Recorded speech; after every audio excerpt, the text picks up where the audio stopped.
And today we'll be doing sequences in series. I will start with sequences, and the first one I will start with will be arithmetic sequence. I will first explain what a sequence or a number pattern is. A number pattern is simply a list of numbers arranged in either the ascending order or descending order.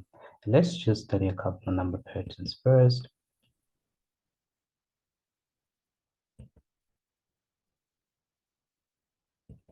Now complete the next three numbers in the following sequences. Now in this case, I've got 3, 6, 9, and 12. Complete the next three numbers.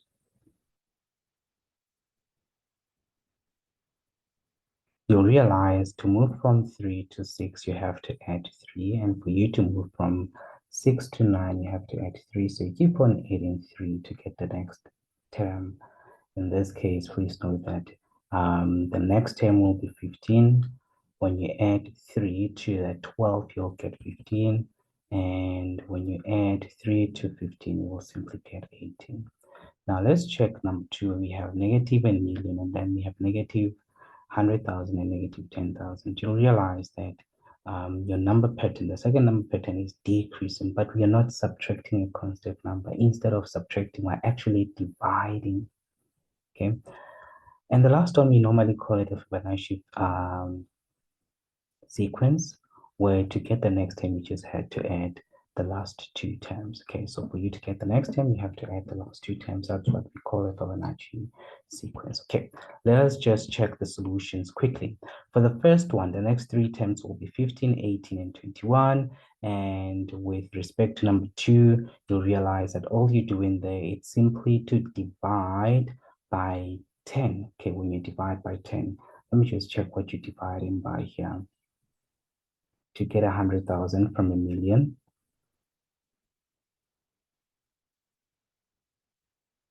Yes, you'll divide by 10 to get the next term. I'm all right. Okay, now when we divide by 10, and these are the next terms that we're going to get. 10,000 divided by 10, that will give you 1,000. And 1,000 divided by 10 will give you 100. But the negative doesn't change. So it's getting bigger and bigger and bigger in essence. Okay. And the Fibonacci theorem works like this. For me to get, note that for me to get 2, I added 1 and 1, it gave me 2. To get 3, which is my fourth term, I added the second term and the third term, which gave me 3. So 2 plus 3 gives me 5. 5 plus 3 gives me 8. 8 plus 5 will give me 13. 13 plus 8 will give me 21. 21 plus 13 will give me 34. And that's how you get the next 3 terms. Okay, and this is how you actually learn the pattern, and this enables you to predict the next coming terms. And later on, I will show you how difficult it is sometimes to predict the terms that will come after, especially when we're talking about large numbers. We're trying to find the 1,000th term, the 100th term. Now, that will take us the whole day. Hence, we have to come up with a formula to get bigger numbers, and we'll deal with that later on. So far, until you get to metric, we're going to be doing 3 types of sequences, which will be arithmetic sequence, geometric sequence, and the last one will be a quadratic sequence. Okay, I will start with arithmetic sequence, or linear sequence, normally call it STAT, and that will be dealt with later. The classwork. Do this quickly. Complete the next 3 terms here. You need to study the pattern that you have in order for you to predict what's coming next.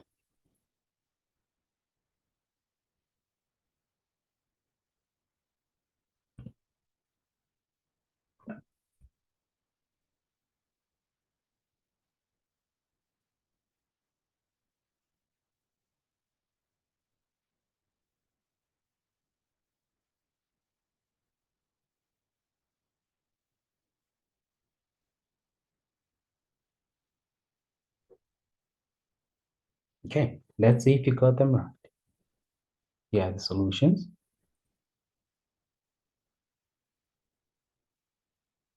The first one, you needed to minus 5. The second one, you just had to square the position that you were in. For instance, for me, 1 squared will give me 1, 2 squared will give me 4, 3 squared will give me 9, 4 squared will give me 16. So you simply take the position and you square it. Then I'll explain what position is in the next part of number patterns. Okay, let me just show you solutions quickly.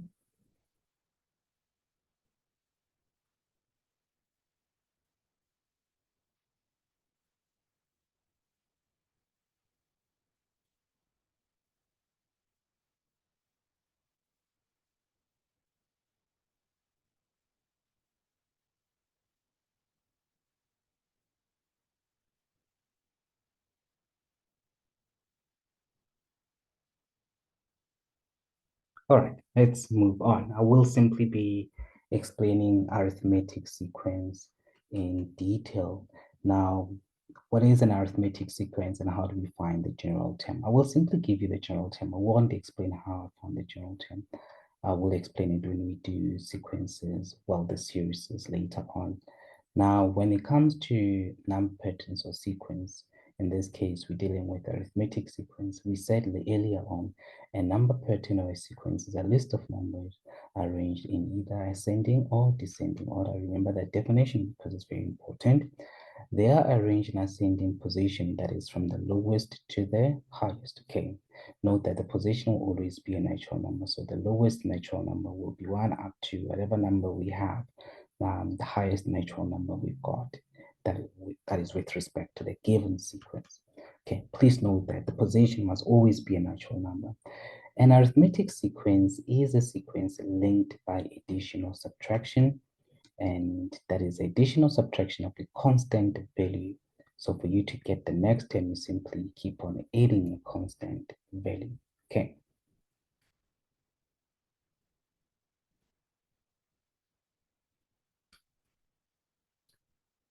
In an arithmetic sequence or linear sequence, you need to add or subtract a constant value in order to get the next value in the number pattern. So highlight, add, or subtract.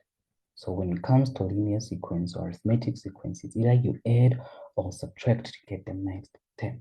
If you don't add or subtract to get the next term, and what the number that you're adding or subtracting is not constant, then we cannot say it is an arithmetic sequence. For a sequence to be arithmetic or linear, you need to add or subtract a constant value to get the next term. You need to add or subtract a constant value to the given term in order to get the next term. If you do not add a constant value or subtract a constant value, then that sequence cannot be called an arithmetic sequence.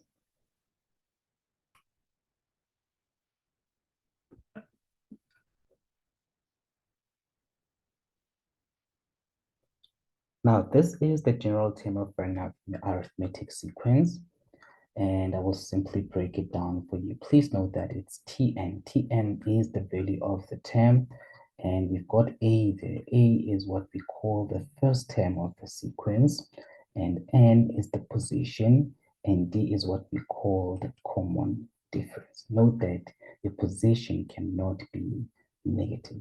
And when it comes to your common difference, it must be a constant value between the given terms, okay? And you need to add it or subtract it in order to get the next term. All right.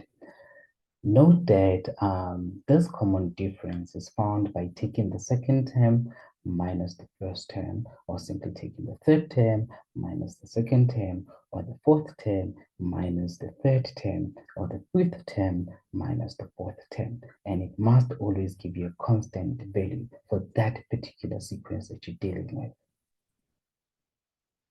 Remember, is the fourth term minus the third term, not the third term minus the fourth term.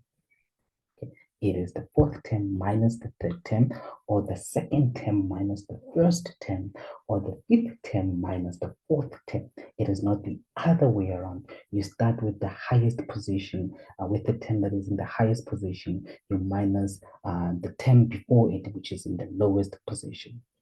Okay.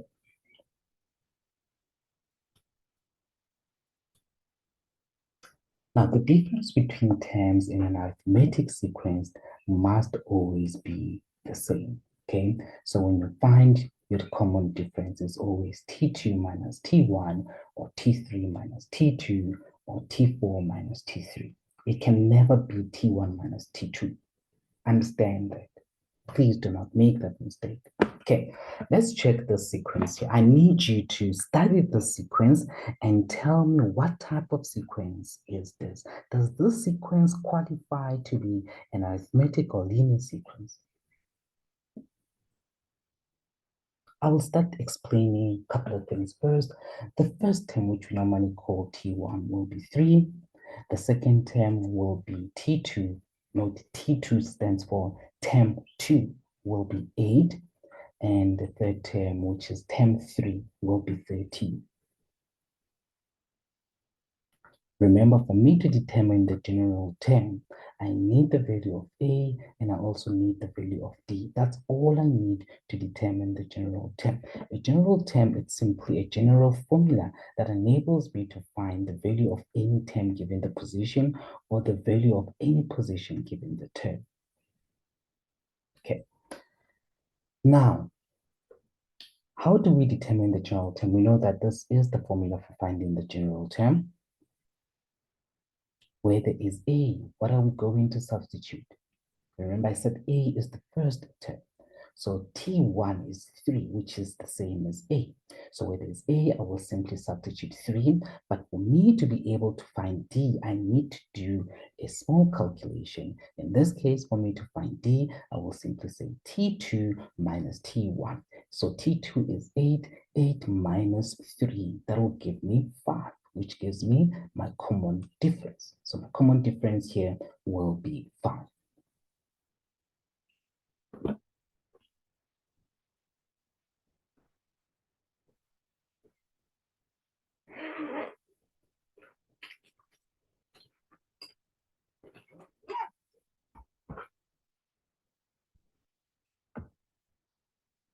Okay, before I even get here, I will show you this later on, but for me to get 5, which is D, D is equals to, it's either you take T3, you minus T2, okay? So in this case, it will be 13 minus 8, and 13 minus 8 will give me 5. That's how you'll find the common difference. If you didn't want to do it that way, you'll simply say the common difference will be T2 minus T1. And this is obvious because you realize that for you to get to the next term, all you had to do was just to add 5. That constant number that you're adding is what we call the common difference. And in this case, your common difference will just be 5. So if you took T2 minus T1, it will be 8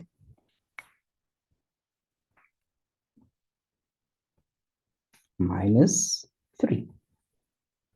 8 minus 3 will give you 5.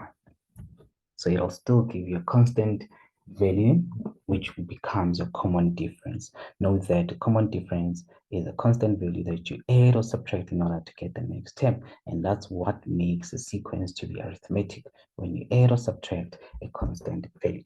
Now, question is, how did I get to this here? I broke the bracket. By now, you should be able to break down a bracket. It doesn't matter where the number is behind the bracket or it is in front of the bracket. Now, some don't want to put it behind. They prefer to put it right in front. So all you're going to do is just to put it in front of the bracket and just multiply. 5 times n will give you 5n, and 5 times negative 1 will give you negative 5. I don't like doing that. I just work with what I have. And all I'm going to do is just to multiply by that 5. And it doesn't matter whether it's in front or at the back, it really doesn't matter. When you multiply by this 5, you do the same thing. All terms inside the bracket must be multiplied by all terms that are outside the bracket. In this case, we only have a monomial just for this part. We only have a monomial multiplied by a binomial. So in this case, you'll multiply 5 with n, and that will give you 5n. 5 times negative 1, it will give you negative 5. Okay. And now you'll realize by breaking that bracket, you now have 3 terms. Okay, this is the first term, this is the second term, that is the third term. But of these terms, you realize that we only add or subtract like terms. You should know this by now. Otherwise, check out the video on like terms and unlike terms for grade 8. I explained it thoroughly there, okay? Now, we know that in this case, 3 and -5 are like terms. They are both constants, meaning that we can add or subtract them. They just normal numbers, they just do integers. So we can add or subtract them. You will simply take that 3, add it with -5, which is the same as minusing 3, +3 minus 5, that'll give you -2. Note that 5n will remain the same because there is no term that looks like, that is like that 5n. So that 5n, I can't add it with anything, I'll keep it. But when I add +3 with -5, that'll give me -2. And this is what we call a general term. Okay. A general term for arithmetic sequence will be the same like a straight line equation. You will know this later on, what a straight line equation is. All right. Now, in this general term, let's just explain. You will realize that the common difference when it comes to arithmetic sequence, the common difference will always be the coefficient of n. Common difference must always be the coefficient of n. Okay. Now, what is that n? N is simply the position. Explain this in the previous slide. N will be the position. And remember, I said the position cannot be a fraction. It cannot be a decimal. It cannot be anything except a positive natural number. I don't even know why I'm saying a positive natural number, because natural numbers are simply positive. N must just be a natural number, okay? Tn, on the other hand, what is it? Tn is simply the value of the position.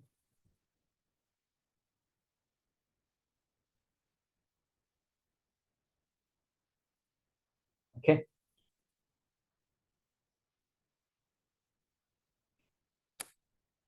So we can use the general term to find the value of any given position, or to find the position of any given value. Please note that 3, 8, and 13, those are the values, all right? Those are the values that we have. So 3, we call it the first term, 8, we call it the second term, and 13, we call it the third term. Those are the terms which are the values of the position.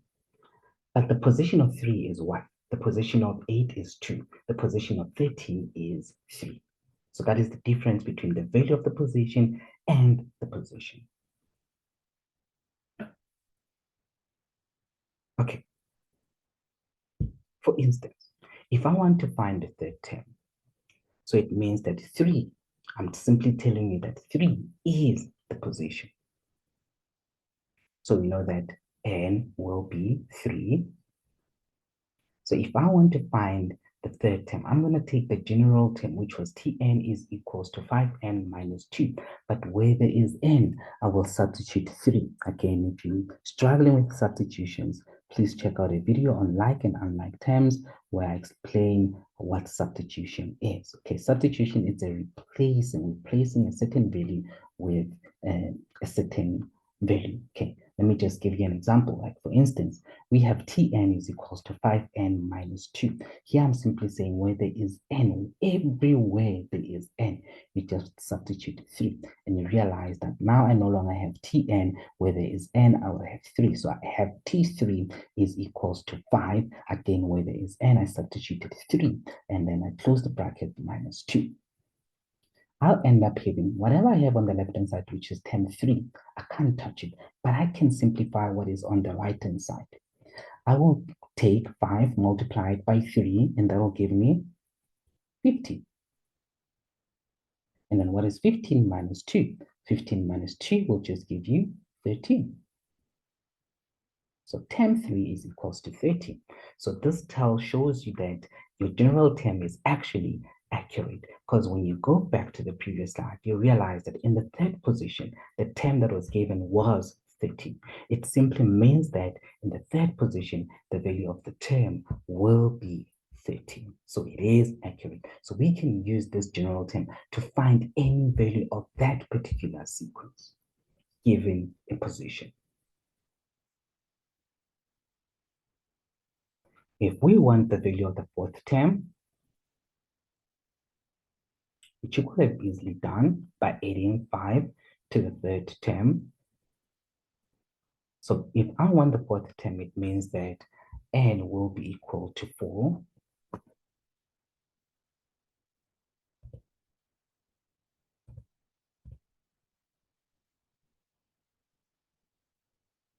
So I'm going to go back to my general term. Wherever there is n, I will substitute 4.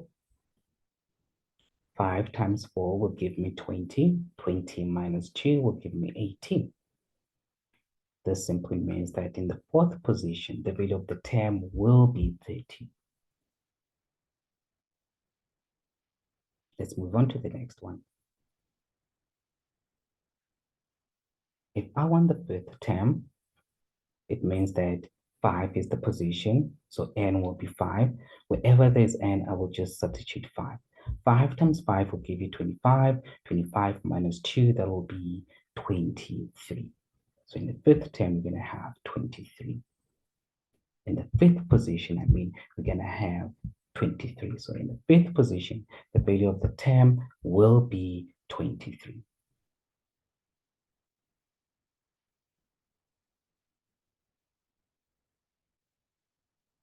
And again, it goes on and on just to confirm what we have done. If I find the value of the term in the sixth position, I will get 28. And you realize that the previous one was 23. When you add 5 to 23, it gives you 28.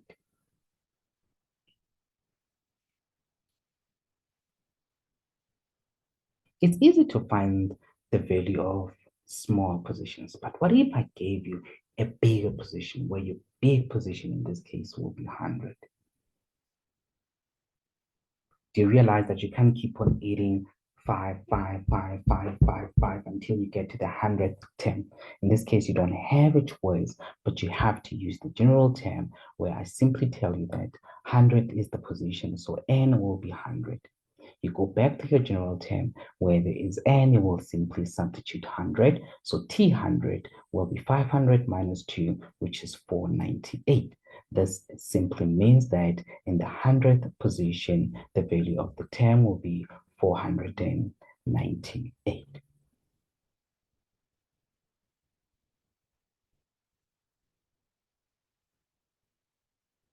Now, try this out. Determine the general term.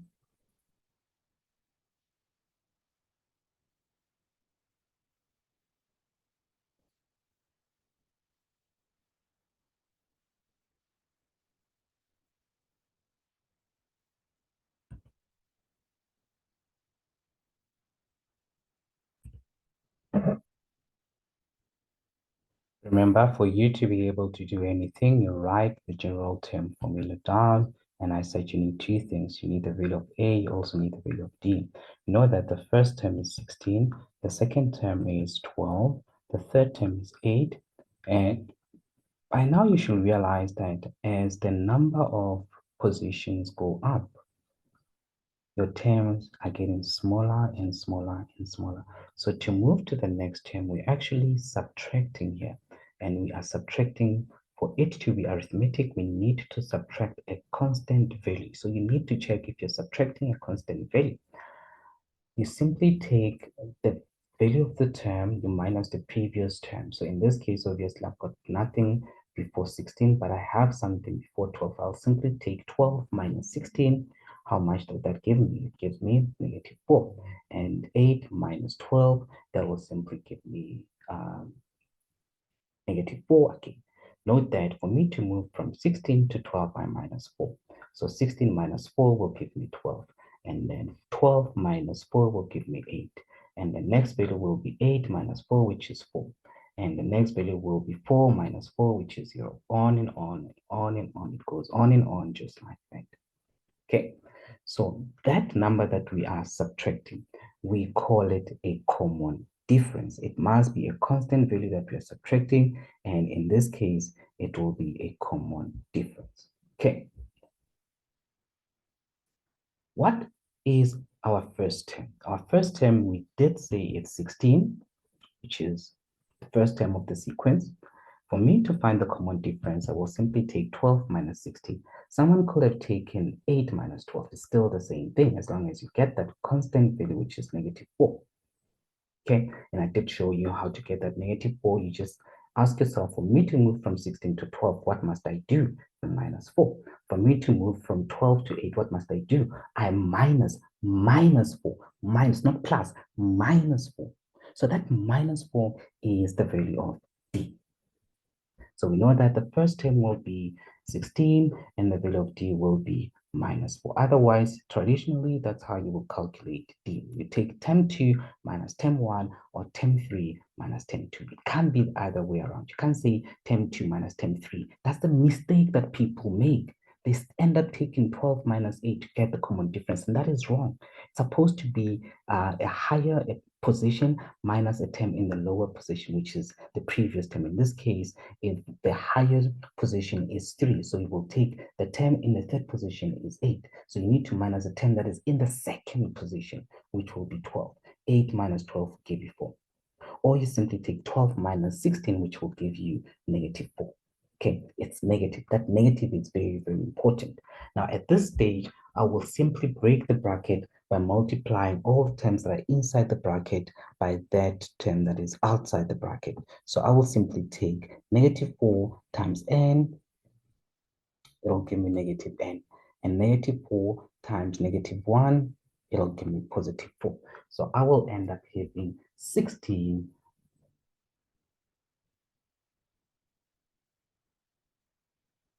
minus 4n plus 4.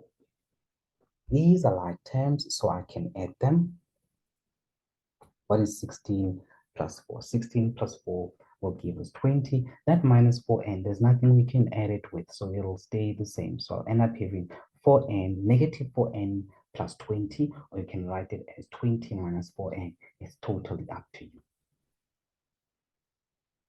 This is what we call the general term, and we can use the general term to calculate the value of any position.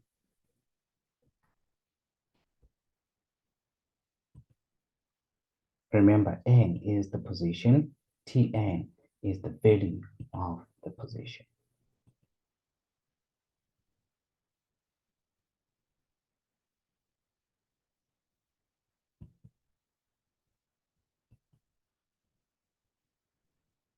If we want to find the 10th term, where there is n, we use the general term.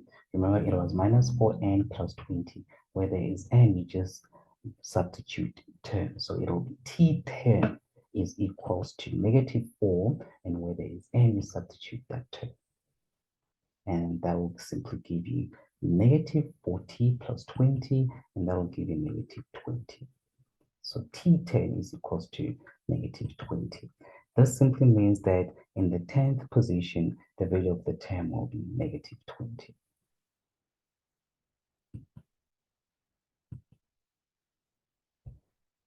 Here is a tricky part where they ask you which term will be equal to negative 32. Note that here they're simply telling you what the value of the term is. They are asking for the position. And you need to remember, I said to you, the value of the term is simply Tn. They're telling you that Tn is negative 32, and they want you to find in which position would you have the value negative 32. So they want you to find n is the position. Here they're giving you the value of the position, which is negative 32. Negative 32 is the value of the position, but they want you to find in which position will you find this value. And you are simply going to use the general term that we have determined in the previous slide. Here you have been given the value of the term and you need to find its position. That negative 32 is Tn. They're telling you that Tn is negative 32.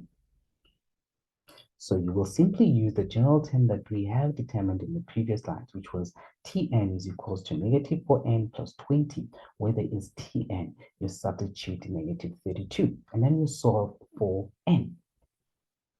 To solve for n, you will simply transpose the 20 that we have on the right-hand side and take it to the left-hand side. But because it's a positive, when it jumps the equal sign, it will end up being negative. Meaning that on the left-hand side, I'll end up having negative 32 minus 20. On the right-hand side, I'll be left with just negative 4n.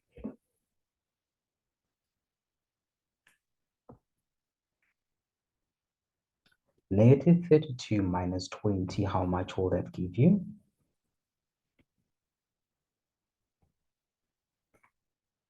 That will give you negative 52.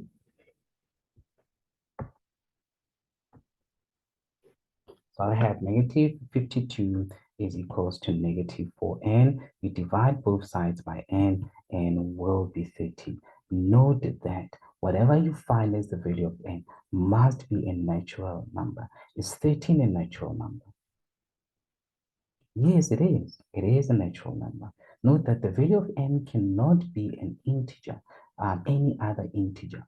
It cannot be negative, and it cannot be a decimal, and it cannot be a fraction. N must always be a natural number.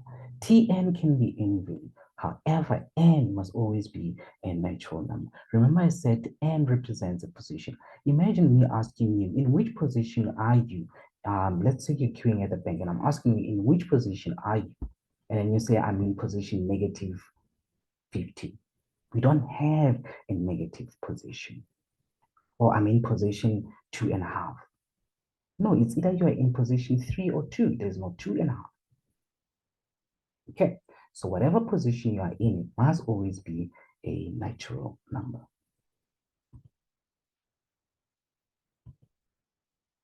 Okay.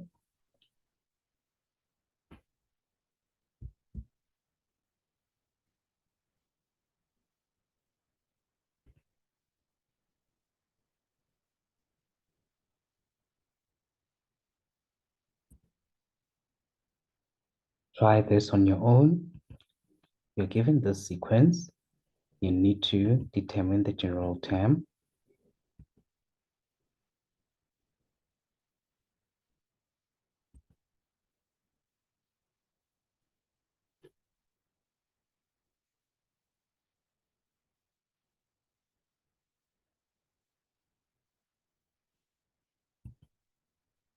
Find the value of the 11th term.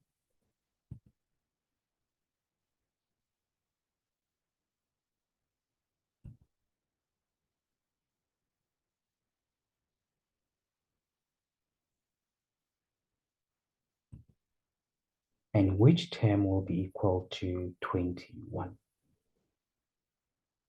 Check out the next video for the solutions. Please try it out before checking out the next video.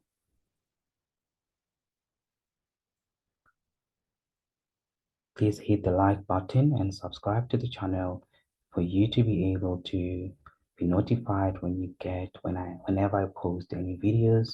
And please make sure you also hit the notification button. Kgotso.